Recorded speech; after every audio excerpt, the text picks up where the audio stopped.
All right, history buffs, buckle up, because today we're diving deep, really deep into the fall of Napoleon Bonaparte. Ooh, Napoleon. Yeah, we're talking about the emperor, the conqueror of Europe. I mean, his rise was meteoric, right? Totally. But even empires crumble, and that's what our deep dive is all about today. We're going to examine two big turning points. The Battle of Nations. Oh, epic name. It was, and we'll talk about the moment Napoleon had to say goodbye to his throne. The abdication. Exactly. But we're not just listing dates and names. We're going to uncover why Napoleon, this military genius, met his match. And what his story tells us about power, ambition, those big historical forces. Absolutely. It's going to be fascinating. So let's jump in. Now, I think many people assume that powerful leaders make one mistake and bam, their empire collapses. Yeah, like one bad call and it's over. Right. But it's way more complicated, isn't it? Way more. I mean, in Napoleon's case, that burning ambition that took him to the top, well, it also started to work against him. So almost like a victim of his own success. You could say that, yeah. His empire, which he built through rapid expansion, just became too vast. Too much to handle. Think about it. He's trying to control a territory that stretched from Spain all the way to the edge of Russia. Whoa, that's a logistical nightmare. Even for a genius like Napoleon, it was a huge challenge.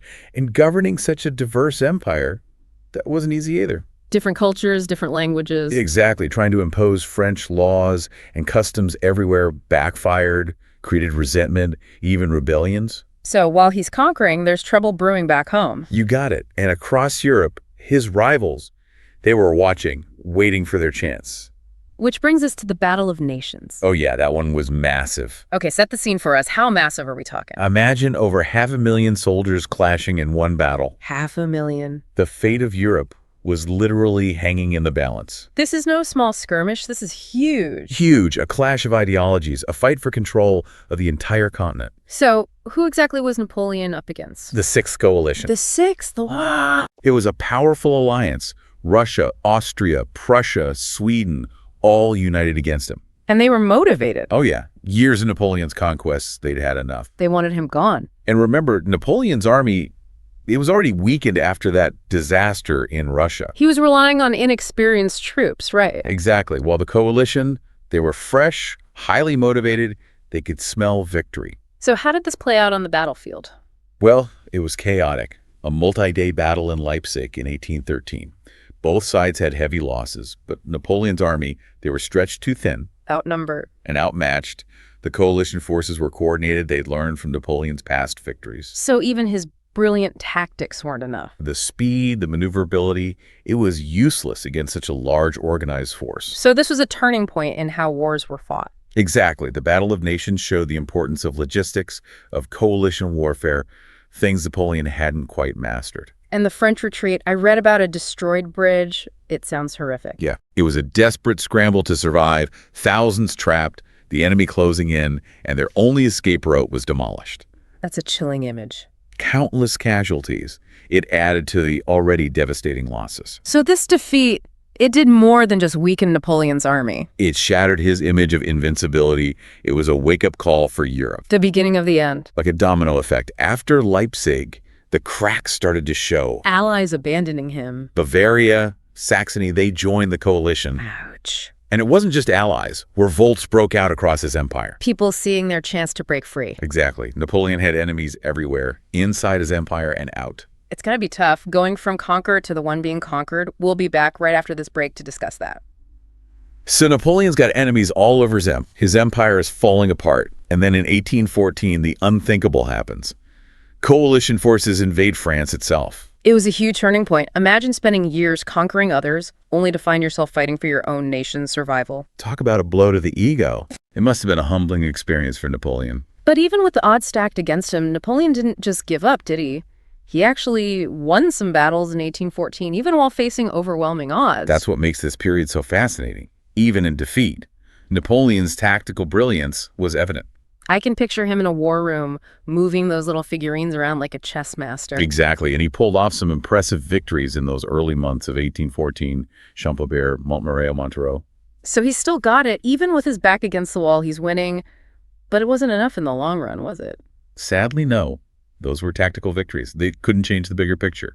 He was still outnumbered, outmaneuvered and increasingly isolated. And then comes the fall of Paris in March 1814. That had to be a devastating blow, not just militarily, but symbolically.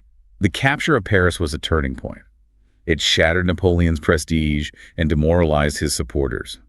Even his most loyal marshals started to doubt him. So even his inner circle realized it was over. Exactly, and this leads us to April 1814.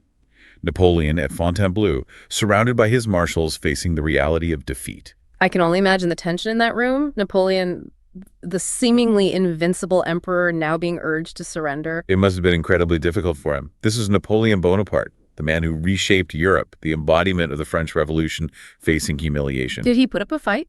At first, yes. He was defiant, even considered fighting on abdicating in favor of his son, but his marshals refused. They knew further resistance would only bring more suffering. So they convinced him to face reality. Right. On April 6, 1814, Napoleon signed the Treaty of Fontainebleau, ending his reign as Emperor of France. But there's a curious detail in the treaty that hints at what's to come. Oh, tell me more. Napoleon was allowed to keep the title of Emperor. He was even granted sovereignty over the tiny island of Elba off the coast of Italy. Wait, the conqueror of Europe demoted to island ruler? That's almost comical. It might seem that way, but it's significant. Napoleon was allowed to hold on to a semblance of his former glory. He had his own court, his own flag, even a small army. Not a typical retirement plan, but I guess it's better than a prison cell. But did he really just sit around on Elba reminiscing about his lost empire? Napoleon was never one to sit idle. He poured his energy into reorganizing Elba, improving infrastructure, developing the economy, and even shaping that small military force. So playing emperor on a smaller scale. It was more than that. While he focused on Elba, he also kept a close eye on events in France and Europe. He was biding his time, waiting for the right moment to make his move. Sounds like the calm before the storm. Exactly. And that storm was brewing. Napoleon's exile on Elba wasn't the end. It was just a pause before one of the most dramatic comebacks in history, the 100 Days. He escapes from exile and tries to reclaim power. Now that's a story I need to hear more about. So Napoleon escapes from Elba, sails back to France, not with a huge army, just a handful of loyal followers. What happens when he gets back? Do people welcome him back, or is he yesterday's news? It's an incredible moment in history. Yeah. As he travels north, something amazing happens. Soldiers sent to arrest him end up joining him. Really? Towns celebrate his return. People are drawn to him. They remember the glory he brought France. It's a complete turnaround from enemy number one to the people's champion. Why such a dramatic shift? Well, it shows how much Napoleon resonated with the French people. He wasn't the defeated tyrant. His enemies portrayed him as he was the embodiment of the French Revolution. He had put France on the map. But the rest of Europe, they weren't just going to let him waltz back in and reclaim his throne, right? Of course not. As soon as Napoleon landed, the Sixth Coalition declared him an outlaw. Britain, Prussia, Austria, Russia, they all mobilized their armies ready to take him down. So Napoleon's back in Paris, emperor again, but surrounded by enemies. What's his plan this time? He knew he couldn't fight a long war on multiple fronts, so he had to act fast. He decided to target the Prussian and British armies in Belgium. This is all leading up to Waterloo, right? It's exactly. Waterloo, June 18th, 1815, the ultimate showdown. The culmination of Napoleon's 100 Days campaign, the fate of France and Europe was at stake. How big was this battle? On one side, Napoleon's Armée du Nord, around 72,000 strong. Facing them were about 68,000 British, Dutch, and Belgian troops, led by the Duke of Wellington, a brilliant commander himself. But there's a twist. A Prussian army of 45,000 under Gebhard von Blücher was on its way to join the fight. So Napoleon had to defeat Wellington quickly before those Prussian reinforcements arrived.